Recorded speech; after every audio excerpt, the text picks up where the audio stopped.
A warm welcome back to this series of videos on Myers-Briggs Type Indicator. So we've looked at whether you're an extrovert or an introvert, whether you're a sensor or an intuitive. So today is the third question, which is the third letter of the four-letter code. So this is about whether you are a thinker or a feeler.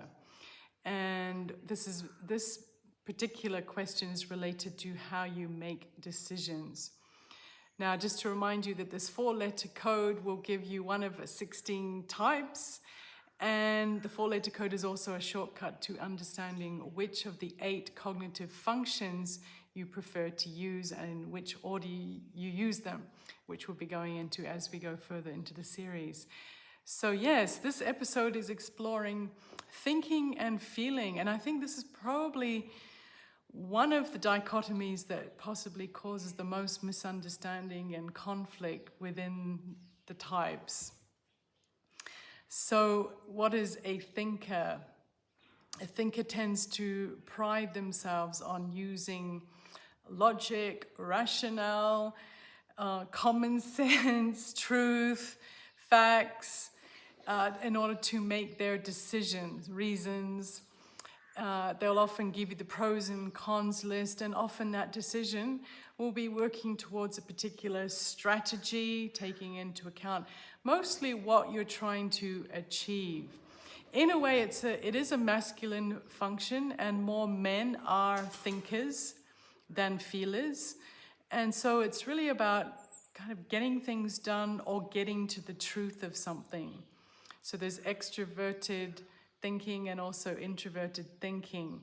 But one of the ways that I would notice a thinker, they tend to be more businesslike, a bit more serious, not as sort of friendly and chatty and warm as a feeler might be. They also tend to be more blunt, get to the point, and they do not mind offending someone with their opinions because they really think that the truth is the most important thing. And they also, one of the ways that is said that you can work out which one you are is the word fair. So a thinker believes that fair is fair for everyone, like all are equal. Whereas for a feeler, fair is more taking into consideration everyone's individual circumstances and history and traumas in their lives, and then really looking after them in a unique way that's fair to them. So it's much, much more subjective. It's much more based on internal values of the person making the decision. That doesn't mean it's illogical. Values, of course, have their own importance, as does pure logic. But those values tend to be centered around people and harmony and care and empathy, getting along with people. So if you were in let's use this as an example. Let's say I was suddenly, God forbid, to say something to someone about politics. Like I might say, oh, I think Trump's doing quite a good job. And I see that person's face drop, look horrified. Now, if I'm a thinker type, I might not even notice that. I'll just keep going and all my points and logic and why I think this is the truth. I'll defend my point of view because the truth is what is important.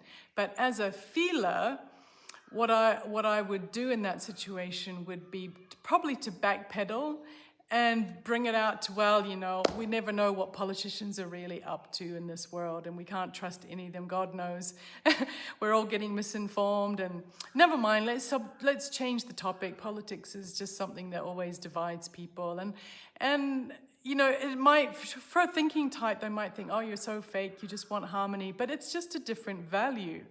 A feeler type often would just not think it's worth the conflict, the debating, losing friendships and good vibes just to prove a point. Truth is not they're not always looking for the truth. Like, truth isn't necessarily their highest value. Harmony is very high as a value. So it's not, I don't think that they're being inauthentic. They're being authentic to their values, that they make decisions based on how it affects relationships. And I think this feeling and thinking things does come a lot into politics. And I would say that a lot of the kind of empathy, in some ways I think it's pseudo-empathy, but the left sort of claim to be the compassionate side. And that's because I think it's a very, and also politics does hijack people's consciousness, but the left always claim to be the compassionate, caring, seeing the individuals. They're not just illegal immigrants. These are people that are struggling, people who don't have the advantages we have. And they can get quite emotional about that because they really relate to people. And when people are suffering, they just feel that should be the priority, that we have to do whatever it takes to make these people comfortable, because then I can feel comfortable. Yeah, because I totally enmesh myself with what's going on with other people. So then when they hear sort of more right-leaning ideas around the subject, that, well, actually, it might be a threat to our national security and we don't have the facilities to look after them. And, if they come legally, then it's fine. But otherwise, we're going to make a tough decision to get them out of the country.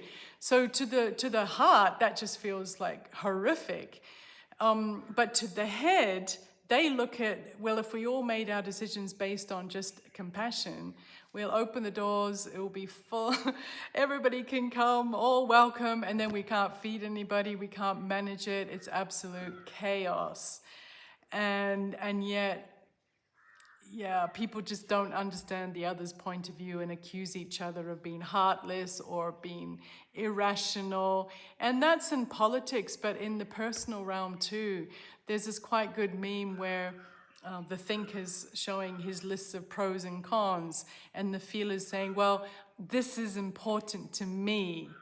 Yeah, so the thinker will be like, so? And then the feeler will, how can you not consider my feelings? Because that's what's the important thing to me. So you see how the problems can arise. Another thing which I kind of try to tune in when I'm guessing or confirming people's types in a classroom situation is I look at the faces, and often the F types tend to have this sort of, not always, but they have a round, sort of friendly type of face. They're often very warm. And when I talk about the subject, this is another way you can recognize your type. When I talk about the subject of assertiveness, F types always have to learn to set boundaries. It's not natural for them. They're much more wanting harmony and not wanting conflict and wanting to help everybody. And that's one of the big lessons in their lives.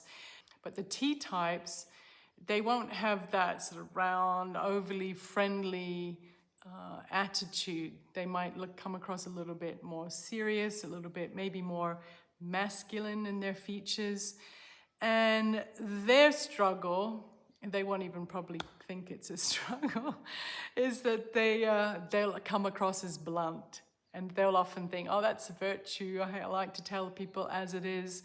But they tend not to have the same issue with being assertive. They're much more easily able to be direct, to say what they think and what they want. I think it's also really important when we're talking about thinkers and feelers, not just sort of think, oh, feelers are loving and thinkers are not. This is the kind of stereotypes that get us into trouble, because often the thinking way of expressing care and love is to look after things, take care of business, solve problems. And then the feeling way of expressing love is to nurture and be high harmony and cooperative and giving and sharing. And both ways without a balance, of course, are going to be problematic. It's all about business, even if it hurts people. just the bottom line. Or if it's all about the feelings of others, we can get into codependent, really awkward situations where we can't speak up, we avoid conflict just because we need love, which again is not love, not giving love. Now, just to remind everyone that we all have thinking and feeling functions in our, what we call stacks, how your cognitive functions are ordered. So it's not that anybody is going to be completely like Dr. Spock, or that someone's going to be only feeling. Yeah, we all have those functions somewhere in our stack, but it's about which one is your natural way of making a decision. What's the first thing you consider?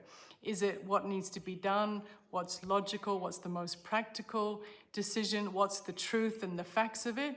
Or do you consider how you and others are going to feel, how it's going to affect the people and the harmony and the relationships? So that's an indicator. Again, most people, it should be clear. If it's not, take your best guess, and hopefully we'll figure it out by the end of the video series. So thank you for listening. Stay tuned and join me on the next video. Thank you.